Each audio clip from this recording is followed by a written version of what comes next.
সবাইকে স্বাগত জানাচ্ছি চ্যানেল 24 এর সাপ্তাহিক আয়োজন কানাডা ডায়েরিতে। আর সাথে আছি আমি বনাকুর মুস্তাফা, কানাডার টরন্টো থেকে। শেষমেশ কাউকে বাঁচানো গেল না। যুক্তরাষ্ট্রের ওয়াশিংটন ডিসির বিমান দুর্ঘটনায় প্রাণ গেল প্রত্যেকের।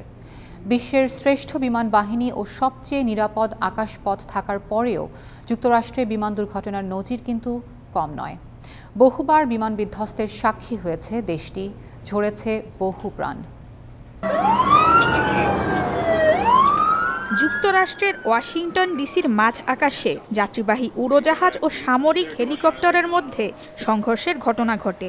এরপর উড়োজাহাজ ও হেলিকপ্টার নদীতে বিধ্বস্ত হয়।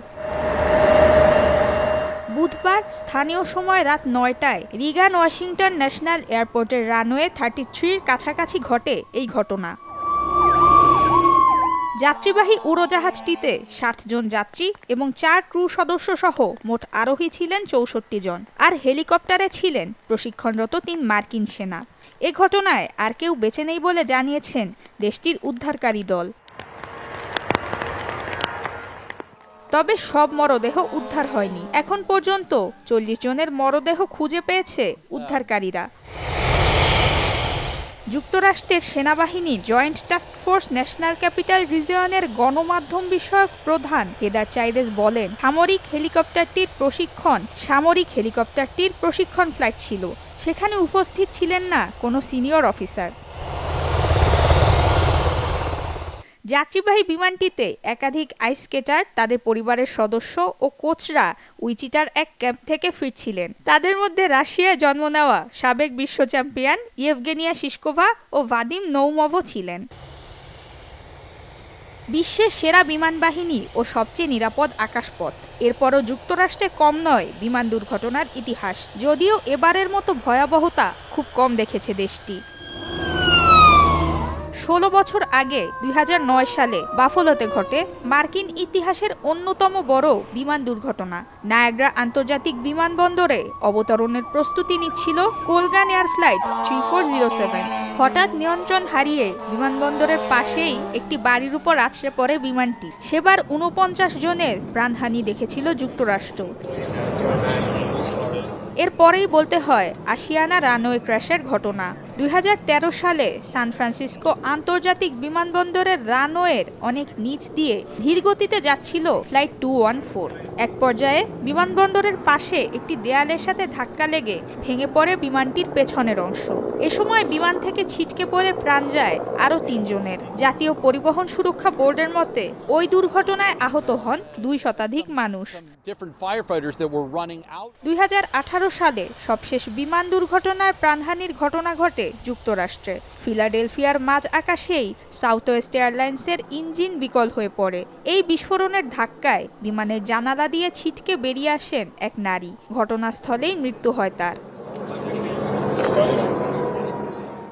বাংলাদেশি বংশোদ্ভূত অন্টারিওর এমপিপি এবং নিউ ডেমোক্রেটিক পার্টির ডেপুটি লিডার ডলি বেগম 1 ফেব্রুয়ারি তার 3য় মেয়াদের জন্য মনোনয়নের আনুষ্ঠানিক ঘোষণা দেন।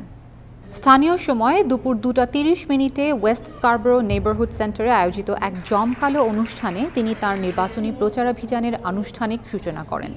এই আয়োজনে তার সমর্থক, কমিউনিটি নেতা এবং দলের গুরুত্বপূর্ণ ব্যক্তিরাও উপস্থিত ছিলেন। ডলি বেগম 2018 সালে কানাডার প্রথম বাংলাদেশি বংশোদ্ভূত এমপিপি হিসেবে নির্বাচিত হয়ে ইতিহাস সৃষ্টি করেন। জনগণের আস্থা ও ভালোবাসার ফলস্বরূপ 2022 সালে তিনি পুনরায় নির্বাচিত হন।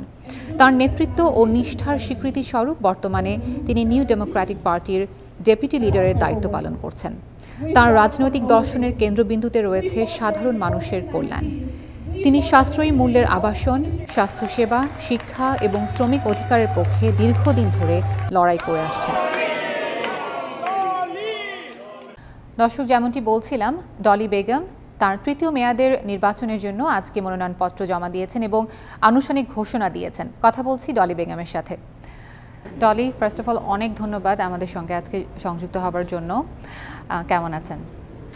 ভেরি গুড, অনেক অনেক ভালো, অনেক সুন্দর একটা প্রোগ্রাম হলো, so very good. Thank you. আমরা অনেক এক্সাইটেড। সো অনেক বেশি সময় নেব না, কুইকলি কিছু প্রশ্ন করব আপনাকে। প্রথমে যেটা জানতে চাই আমরা আমাদের সব গেস্টদের কাছে শুরুতেই, যেটা হচ্ছে যে বাংলাদেশ থেকে কানাডায় আসার জার্নিটা কেমন ছিল? আপনার ক্ষেত্রটা বিষয়টা আরেকটু ডিফারেন্ট, কারণ আপনি জন্মটা বাংলাদেশে হয়েছে কিন্তু খুব অল্প বয়সে কানাডায় চলে এসেছেন, তারপর আপনি রাজনীতিতে যুক্ত হয়েছেন, প্রথম বাঙালি হিসেবে আপনি আপনার ইতিহাসের নাম লিখিয়েছেন কানাডার ফেডারেল আমাদের অন্টারিও গভর্নমেন্টের ক্ষেত্রে। সো এই জার্নিটা কেমন ছিল আপনার, এবং কি আপনাকে ইন্সপায়ার করেছে পলিটিক্সে আসার জন্য? ধন্যবাদ বনাঙ্কর, অনেক বড় একটা প্রশ্ন। অ্যাজ আই ওয়াজ সেইং, আমার জন্ম বাংলাদেশের ছোট্ট একটা গ্রামে। তো আসলে এখানে যে বড় হওয়াটা তখনও কিন্তু কখনো মনে হয় নাই যে I would be running for office. It was something that I didn't even think about. I wanted to just work hard and make sure that I make my parents proud. মনে হয় 1.5 জেনারেশন যারাই আছে এখানে, অথবা second generation যারাই আছে Bangladeshi Canadian, সবার এই ধরনের একটা স্বপ্ন থাকে। অ্যান্ড অনেক বাবা মা অনেক কষ্ট করে বাচ্চাদেরকে বড় করতেছে। দে হ্যাভ লেফট এভরিথিং, দেশ ছেড়ে নিজের আইডেন্টিটি, নিজের culture, everything, your home. Leaving all of that behind, you come here and make this place your new home. It's a very big struggle, and I've seen my parents go through that struggle. So hoyto ei struggle er karone ashole amar politics er pa dewa, karon ami যখন দেখলাম যে আমাদের কমিউনিটির অনেক struggle আছে, অনেক issues আছে যেগুলো আমরা পলিটিশিয়ানস যারা আমাদেরকে রিপ্রেজেন্ট করার কথা ওরা ঠিকমতো রিপ্রেজেন্ট করতেছে না। How do we make sure that we are well reflected in parliament, our voice is represented in parliament. So সেই কারণে আসলে 2018 আমার actually 2017 যখন যাত্রা শুরু হয় আমার নমিনেশন পেলাম, তখন অন্টারিও নিউ ডেমোক্রেটিক পার্টি থেকে প্রাদেশিক নির্বাচনের, and here it's a federalist system. So এখানে এমপি এমপিপি আমাদের সবার কিন্তু same area, so we are able to represent, the jurisdiction is different. So ধরেন health care, education, employment, housing, a lot of these important issues are actually provincial parliament's jurisdiction. So এই জন্যই আমি provincial parliament choose করলাম, and আমার community সবাই মিলে এখানে অনেক support দিল, and that's how their journey started, and I'm really honored and privileged to be representing this community since 2018. একজন বাংলাদেশি হিসেবে আপনি পলিটিক্সে যে সাকসেস অর্জন করেছেন এর পেছনে চ্যালেঞ্জগুলো আমাদেরকে বলবেন এবং কিভাবে আপনি মোকাবেলা করেছেন? I think everyone who goes through any sort of new journeys faces struggles, especially politics. Shobai, not everyone likes politics either. Politicians, they have a sort of a negative reputation as well. Amra eta jokhon mone kori je politicianra ora they just come when they need votes and then they disappear. So amar ichcha chilo ag theke je amra eta change kori. Ar jokhon ami shuru kori ashole tokhon dekha jay je as a young woman starting that path, sometimes you have a hard time finding people who believe in you.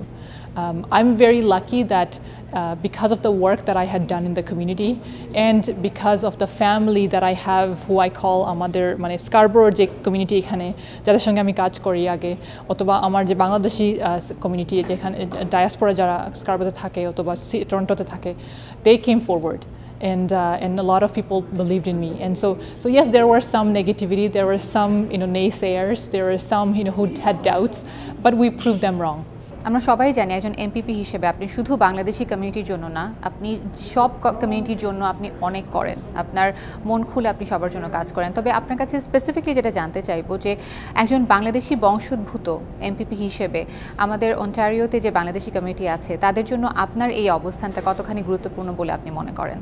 আমার সব সময় চেষ্টা ছিল যে আমি আমাদের যে কমিউনিটির ভয়েস হিসেবে পার্লামেন্টে দাঁড়িয়ে যেন আমি কমিউনিটির ভয়েসটা রিপ্রেজেন্ট করতে পারি, অ্যান্ড সেটা আমার একটা প্রমিসও ছিল 2018-তে, অ্যান্ড আমি চেষ্টা করছি সবসময় এটা করার, অ্যান্ড আই থিঙ্ক আলহামদুলিল্লাহ I been able to do that very well.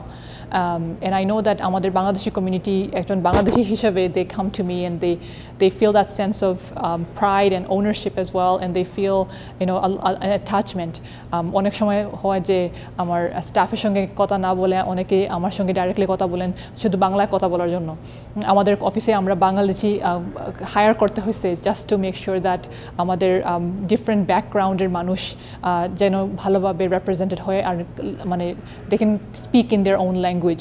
এই কমিউনিটিতে কিন্তু তামিল আছে, ফিলিপিনো আছে, বাংলাদেশি আছে, so there is a lot of different languages. In my office we actually have about 6-7 different languages that we are able to speak between all of our team members, and Bangla is one of those important one because obviously as a Bangladeshi Canadian that was important to me. এই কমিউনিটিতে অনেক বড় একটা Bangladeshi community আছে যাদের অনেক issues আছে যেটা আমরা I think people feel that connection. অনেক সময় আছে আপনি অনেক কনফিডেন্সিয়াল ইস্যুসগুলা অথবা কালচারাল যেগুলো ইস্যুস যেটা কিন্তু আমরা অন্য কালচারের কাউকে বললে হয়তো ওরা বুঝতে পারবে না। There is a few things that especially when we talk about our healthcare issues, mental health issues, sometimes a lot of the traditional things that sometimes become barriers. So a lot of those things people come and have been able to be open and confide in us, and I think that's been really beautiful. I'm also really happy to have the team that I have from different backgrounds, including the Bangladeshi community members who are my team members in my office. বাংলাদেশিদের মধ্য থেকে যারা এখন পলিটিক্সে আসতে চাচ্ছেন তাদের জন্য আপনার পরামর্শ কি থাকবে? That's one of my favorite things actually to talk about. আমার সব সময় মনে হয় যে আমি যদি ইয়াং পিপলকে আরও ইনভলভড করতে পারি, স্পেশালি আমাদের বাংলাদেশি ইয়াং জেনারেশন যারা আছেন এখানে অনেকে হয়তো পলিটিক্সে ইন্টারেস্টেড না, but I am always encouraging them. আমার চেষ্টা থাকে যে ওদেরকে কোনো রকম টেনে যেন আমি পলিটিক্সে একটু ইন্টারেস্টেড করাতে পারি, and hopefully they will become the next councillor, next MPP, next MP, and that's how we change change the look of Parliament. আমাদের পার্লামেন্ট যখন দেখবেন তখন কিন্তু দেখা যায় যে অনেক এত ডাইভার্স না, এটা চেঞ্জ হইতেছে। আমার পার্টিতে obviously we have 50% women for example. All of those things need to change. ভালো ডাইভার্সিটি, ভালো রিপ্রেজেন্টেশনের জন্য আমাদের দরকার যে আমরা যেন young people from different background we encourage them. আজকে আমার অনুষ্ঠানে হয়তো আপনারা দেখতে পারেন যে 3 জন স্পিকার ছিল আমাদের former volunteers and current volunteers, যারা ওদের নিজের এক্সপিরিয়েন্স নিয়ে কথা বললো, নিজের অভিজ্ঞতা কীভাবে পার্লামেন্টে ওদের how they learned and grew. So this is something that I really value and I hope to continue, and I think that's really important that as a politician, as a community leader, that we have to do always. Dolly, সব শেষে আপনার কাছে যেটি জানতে চাইবো যে আজ থেকে 5 বছর পরে আমরা ডলি বেগমকে কোথায় দেখতে পারি, আপনি কোথায় নিজেকে দেখতে চান? আর সবশেষে যেটি জানতে চাইবো যে একজন বাংলাদেশি হিসেবে কানাডায় আপনি এত সুনাম করছেন, আমাদের সবার জন্য এত কাজ করছেন, কিন্তু বাংলাদেশে যারা আছে তাদের জন্য যদি আপনি কিছু বলতে চান আমাদের থ্রুতে, সেটা বলবেন। 5-year goal হয়তো এখনো 5 year মানে চিন্তা ভাবনা করি না এরকম। I think I live every day to do my best, যতটুকু সম্ভব যে ঘুম থেকে ওঠার পরে শুরু করি যে I think it's about what I can serve. ভালো কাজ করতে পারলেই হয়েছে, and I hope that if I sleep, and when I go to sleep, if I close my eyes and don't wake up the next day, then I have done something good. Especially আমাদের এখানে যারা Bangladeshi Canadian, যারা Bangladeshi community member যারা নতুন আসছেন, তাদের জন্য বলবো যে আপনারা be patient, work hard, gain some skills that will be useful here. So for example, অনেকে আছে যারা হয়তো ড্রাইভিং লাইসেন্স বাংলাদেশে ছিল, এখানে আসার পরে যদি আপনি আপনার এখানের লাইসেন্সটা নিতে পারেন তাহলে অনেক ভালো হবে। Work through some agencies. Unfortunately, I can't give jobs. যদি আমি সবাইকে জব দিতে পারতাম আমি কিন্তু সবাইকে জব দিতাম। Unfortunately, I can't do that, but try to network, navigate through the system, volunteer করেন, মানুষের সাথে মিলামেশা করেন, so that you can learn what's going on, and we can help you do that as well. And আশা করি আপনারা আগামীতে ভালো job পাবেন, ভালো একটা পরিস্থিতি থাকবে, and I know things are very expensive, so that's something that we got to do as well to make sure. The other part of it is Bangladesh থেকে যদি কেউ আসতে চান, I think it's going to be see the reality of what's going on in this country, look at the economy, and obviously we're facing a lot of struggle here, so it may be important that see if you really want to come and what kind of opportunities are there, if you have a place to stay, if you have a job, how you're going to maintain and sustain your family, and তারপর আপনি আগামী স্টেপগুলো নেন, and I think that'll be very important. Dolly, অনেক ধন্যবাদ আমাদের সঙ্গে সময় দেওয়ার জন্য। দর্শক, কথা বলছিলাম ডলি বেগমের সাথে।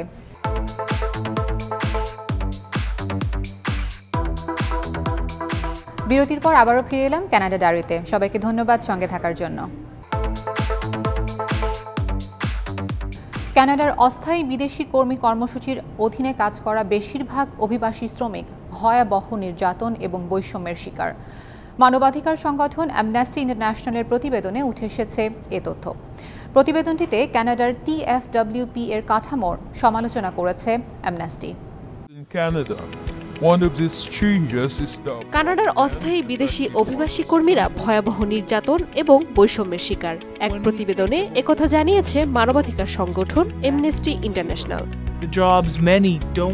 সম্প্রতি প্রকাশিত প্রতিবেদনে অ্যামনেস্টি কানাডার অভিবাসী শ্রমিক নিয়োগ কাঠামোর সমালোচনা করেছে। সংস্থাটির দাবি, নিয়োগের এই TFWP কর্মসূচির অধীনে রয়েছে বেশ কিছু নিয়ম, যার প্রয়োগে নিয়োগকর্তারা কৃষি, খাদ্য প্রক্রিয়াকরণ, নির্মাণ সহ বিভিন্ন ক্ষেত্রে প্রাথমিকভাবে কম বেতনের চাকরিতে অভিবাসী কর্মী নিয়োগ দেন। মানবাধিকার সংস্থাটি বলেছে, এই কর্মসূচিতে থাকা এসব নিয়মের কারণে নির্যাতনের ঝুঁকিতে রয়েছে শ্রমিকরা, যার মধ্যে রয়েছে ওয়ার্ক পারমিট আটকে দেয়া, যা কর্মীদের একক নিয়োগকর্তার সাথে থাকতে বাধ্য করে। শুধু তাই নয়, এসব শ্রমিকদের অভিবাসন অবস্থা এবং শ্রম পরিস্থিতি উভয় নিয়ন্ত্রণ করে মালিকপক্ষ। অ্যামনেস্টি প্রতিবেদনটি প্রকাশের আগে 14টি দেশের 44 জন অভিবাসী কর্মীর সাক্ষাৎকার নিয়েছে। দেখা যায়, বেশিরভাগ কর্মী বকেয়া মজুরি এবং অতিরিক্ত কর্মঘণ্টার অভিযোগ এনেছেন। কিছু কর্মী অ্যামনেস্টিকে জানান, তাদের চুক্তিতে উল্লেখ নেই সাপ্তাহিক অন্তত একদিন ছুটির কথাও। অনেক শ্রমিকের অভিযোগ, কর্মক্ষেত্রে বৈষম্যের শিকার হয়েছেন তারা, যার মধ্যে সবচেয়ে কঠিন শারীরিক কাজও রয়েছে। কিছু শ্রমিক বলেছেন যে অনিরাপদ কর্মপরিবেশের কারণে তারা গুরুতর আঘাত পেয়েছেন বা শারীরিক অসুস্থতার সম্মুখীন হয়েছেন। অনেকেই নিয়োগকর্তার হাতে বর্ণবাদী, মানসিক এবং যৌন নির্যাতনের অভিযোগ আনেন। TFWP-র অধীনে থাকা শ্রমিকদের হরহামেশায় দেয়া হয়েছে হুমকি এবং রাখা হয় কঠোর নজরদারিতে, এমন অভিযোগ আনেন অনেকেই। আবার কেউ কেউ বলছেন, পাসপোর্ট জব্দ করে রেখেছিলেন তার নিয়োগকর্তা। অ্যামনেস্টি আরও বলেছে যে অনেক শ্রমিক অপর্যাপ্ত আবাসন পরিবেশে বসবাসের কথা জানিয়েছেন। অনেকের দাবি, তাদের বাসস্থানে নেই পর্যাপ্ত খাবার পানীয়। কানাডার সরকার মার্কিন গণমাধ্যম CNN-কে জানায়, অ্যামনেস্টির প্রতিবেদন সম্পর্কে অবগত তারা। বিশ্বের যে কোনো দেশের মতোই গেল সপ্তাহটি বাংলাদেশের জন্য ছিল ঘটনাবহুল। চলুন দেখে আসি গত 7 দিনে বাংলাদেশে ঘটে যাওয়া কিছু খবর। উত্তপ্ত এক সময় পার করছে পুরো দেশ। বেশিরভাগ সপ্তাহে যেন শুরু হয় আন্দোলনে। এবারের সপ্তাহ জুড়ে মাঠ গরম করে রাখেন তিতুমির কলেজের শিক্ষার্থীরা। বিশ্ববিদ্যালয়ের দাবিতে আলটিমেটাম শেষ হওয়ার পরপরই অবরোধ কর্মসূচি শুরু করেন তারা। পূর্ব ঘোষণা অনুযায়ী Barasat barricade two north city কর্মসূচি শুরু করেন শিক্ষার্থীরা। অবরোধ করেন গুলশান মহাখালী লিংক রোড। দাবি পূরণে বিক্ষোভকারীদের স্লোগানে মুখর হয়ে ওঠে পুরো এলাকা। বিনা রক্তপাতে, বিনা মৃত্যুতে একটা দাবি অন্তত পক্ষে দেশের সরকার মেনে নিয়েছে। এটা একটা দৃষ্টান্ত হওয়া উচিত। কালকে 11টা অবধি আমরা আন্দোলনটাকে শিথিল রেখেছি, কারণ আমরা যদি আন্দোলনটাকে শুধু শিথিল না রাখি, তাহলে ইজতেমার যে মানুষগুলো রয়েছে, ধর্মপ্রাণ মুসলিমরা, তারা আসলে একটি হয়রানির শিকার হবে আসলে। এদিকে শিক্ষার্থীদের আমরণ অনশন কর্মসূচির ৪র্থ দিন অসুস্থ হয়ে পড়েন ৩ শিক্ষার্থী। তাদের নিয়ে যাওয়া হয় হাসপাতালে। দাবি আদায় না হওয়া পর্যন্ত মাঠ না ছাড়ার হুঁশিয়ারি শিক্ষার্থীদের। আমাদের আশ্বাস দিয়ে বারবার আন্দোলন থামানোর চেষ্টা করা হয়, কিন্তু আমরা যেহেতু এখন সর্বশেষ স্টেপে আগাইছি যে আমাদের আর অপশন নাই, হয় মৃত্যু না হয় আমাদের দাবি আদায়। এই সরকার এখনো কোন সিন্ডিকেটের কারণে বন্দী আছে সেটা আমরা অবশ্যই দেখতে চাই, এবং আমার মনে হয় সমগ্র জাতিকে এটা দেখা উচিত। সপ্তাহের আরেকটি চৌম্বক অংশ ছিল ইজতেমা। আখেরি মোনাজাত ঘিরে বিশ্ব ইজতেমার শেষ দিনে টঙ্গীর তুরাগ তীরে ছিল মুসল্লিদের উপচে পড়া ভিড়। যে যেভাবে পেরেছেন জড়ো হয়েছিলেন ইজতেমা প্রাঙ্গণে। 3 দিনের ইজতেমায় বরেণ্য আলেমদের বয়ানে আমল ও জীবনযাপনের নানা দিক নির্দেশনা পেয়েছেন ধর্মপ্রাণ মুসল্লিরা। অর্জিত জ্ঞান কাজে লাগিয়ে যাতে ইসলামের পথে থাকতে পারেন, সৃষ্টিকর্তার কাছে সেই অঙ্গীকার করেন তারা। আমাদের মুরব্বীরা বলেছে যে তোমরা এলাকায় গিয়ে তোমাদের চরিত্রটা তোমরা প্রকাশ করো, যাতে তোমার চরিত্র দেখে একজন মানুষ নামাজের দিকে আসে। ইজতেমার উদ্দেশ্য ছিলাম 3 দিন, তো বড়দের কথাবার্তি শুনিয়া এখন 1 চিল্লার জন্য নগদ যাইতে আসি। কারো যত ইমানের কথা বলবো শুনবো, আল্লাহ ইমানকে তাজা করে দিবে। আমার জন্য আর কিছু, আমি তো মরলে আল্লাহ যে জান্নাত দেয় এই আশা। তবে এই সপ্তাহের সবচেয়ে মিষ্টি অংশটি ছিল অমর ২১শে বইমেলা ২০২৫। এ সপ্তাহেই শুরু হয় এই আয়োজন। এবারের প্রতিপাদ্য জুলাই গণঅভ্যুত্থান, নতুন বাংলাদেশ বিনির্মাণ। মেলার উদ্বোধন করেন অন্তর্বর্তী সরকারের প্রধান উপদেষ্টা ডক্টর মোহাম্মদ ইউনূস। শুরুতেই বাংলা একাডেমি সাহিত্য পুরস্কার ২০২৪ প্রাপ্তদের হাতে পদক তুলে দেন নোবেলজয়ী এই অর্থনীতিবিদ। উদ্বোধনী বক্তব্যে প্রধান উপদেষ্টা গভীর শ্রদ্ধায় স্মরণ করেন জুলাই ছাত্র জনতার অভ্যুত্থানে শহীদদের আত্মত্যাগ, যাদের রক্তের বিনিময়ে নতুন বাংলাদেশের স্বপ্ন দেখছে জাতি। ছাত্র জনতার ঐতিহাসিক অভ্যুত্থানের মধ্য দিয়ে জাতির ঘাড়ে দীর্ঘ ১৬ বছর ধরে চেপে থাকা স্বৈরাচারী সরকারের পতন ঘটেছে। আমাদের সাহসী তরুণদের এই অভূতপূর্ব আত্মত্যাগ বিশ্বকে চমকে দিয়েছে। এই বিজয়ের মাধ্যমে এসছে নতুন বাংলাদেশ গড়ার ইস্পাত কঠোর প্রতিজ্ঞা। প্রধান উপদেষ্টা বইমেলাকে জাতীয় জীবনের অবিচ্ছেদ্য অংশ হিসেবে উল্লেখ করেন। বাংলা একাডেমিকে আহ্বান জানান প্রতিবছর বিষয়ভিত্তিক সেরা লেখক স্বীকৃতির। বাংলা একাডেমি আয়োজিত বইমেলা আমাদের জাতীয় জীবনের এক অবিচ্ছেদ্য অংশে পরিণত হয়েছে। গুণগত প্রতিযোগিতা সৃষ্টি করার জন্য এবং আগ্রহ বাড়ানোর জন্য প্রতিবছর বিষয়ভিত্তিক সেরা লেখক স্বীকৃতির আয়োজন করলে লেখকরা এই স্বীকৃতি পাওয়ার জন্য এবং সেরা লেখকরা সেরা প্রকাশক পাওয়ার জন্য অনেক সহায়ক হবে। আমি এই প্রস্তাব দিচ্ছি। এবারের বইমেলায় মোট ৭০৮টি প্রকাশনা প্রতিষ্ঠান অংশ নিয়েছে। বাড়ানো হয়েছে স্টলের সংখ্যা।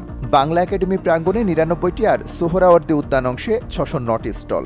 প্রতিদিন বেলা ৩টা থেকে রাত ৯টা পর্যন্ত মেলা প্রাঙ্গণ খোলা থাকবে। আর ছুটির দিনে বইমেলার দুয়ার খুলবে সকাল ১১টায়। দর্শক, কানাডা ডায়েরির আজকের আয়োজনে ছিল এতটুকুই। আবারও দেখা হবে আগামী সপ্তাহে চ্যানেল 24 এর পর্দায় একই সময়ে। সে পর্যন্ত সবাই ভালো থাকবেন। আর কানাডা ডায়েরি সম্পর্কে আপনাদের যে কোনো মতামত জানাতে আমাদের সঙ্গে সরাসরি যোগাযোগ করতে পারেন canadadiary@channel24bd.tv এই ঠিকানায়। ধন্যবাদ সবাইকে।